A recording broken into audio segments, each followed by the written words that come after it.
It's so funny how you remember certain things, how certain things really truly do stand out in a memory. Jupiter Beach used to be my favorite beach. I would drive there and just sit and just enjoy the views, enjoy how the waves would come in and the beautiful sparkling blue water. I even remember playing the game of Mexican dominoes there. I think they called them Mexican trains, whatever. It was a game that had dominoes in it and a lot of cars in it. It was an enjoyable game, you know. But one particular time I had been going back and forth to Jupiter Beach, and I just could not get enough of going to this beach. And I had gotten a call. My friend had called me and told me that this was the day that they said that Prince had passed away. And we were having this conversation, and I pulled over and parked the vehicle, got out of the car, still on the phone talking while I'm walking. So I'm walking on the beach, and somehow I feel this energy come over me. And then I look, and I see a man moving closer and closer to me. His eyes were multiple colors, and his features looked like a lizard. I'm going to be honest with you. And he was walking towards me with such force that I had to hurry up and get in the car. Got in the car and I drove down. I mean, it's what seemed like an hour. I drove so far down and parked the car again to get out of the vehicle. I had still been on the phone with my friend, and I was telling him, I said, I just drove all this distance, and I look, and the same man who was chasing me, what looked like he was chasing me, is on my tail again. So I said, I'm going to have to call you back. And I hang up the phone, and I go to this guy who seems like he's packing up off the beach, and I ask him, I said, I don't feel safe. Could you walk me to my car? He said, sure. He gets his things, and he begins to walk me back up the boardwalk steps to my vehicle.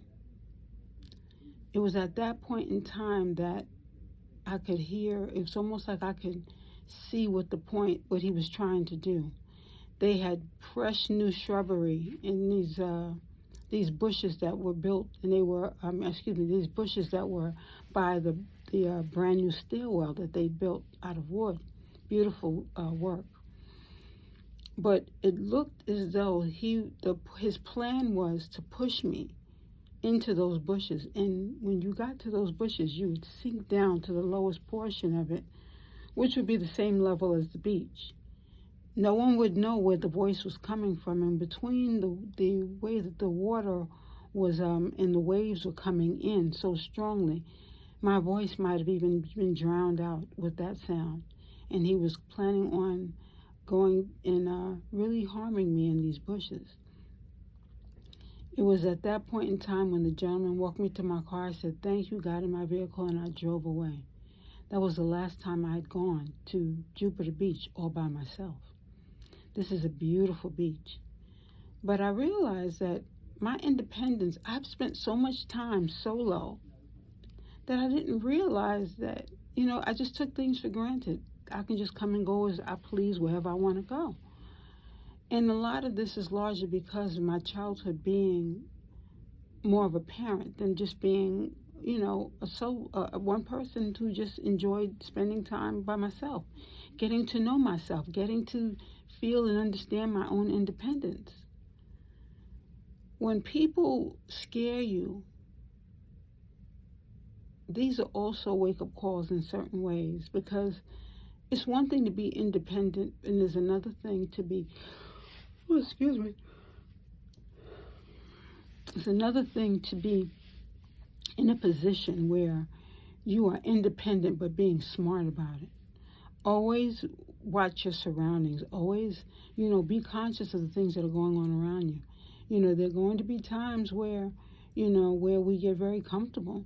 But we have to be careful, because that one time when I did not ask, suppose I had felt like, I don't need to ask anybody for anything. I could do this myself.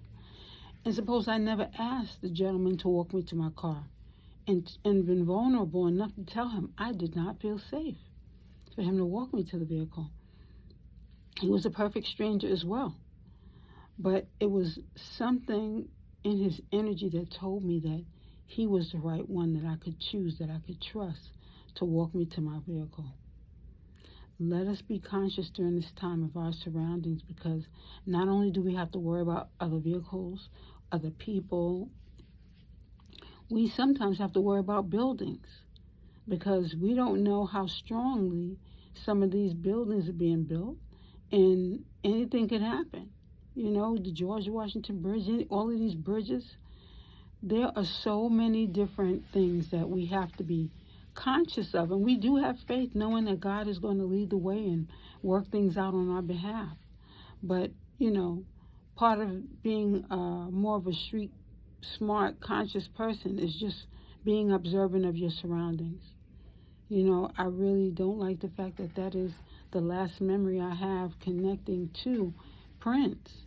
But I live to tell the story, and I'm thankful for that.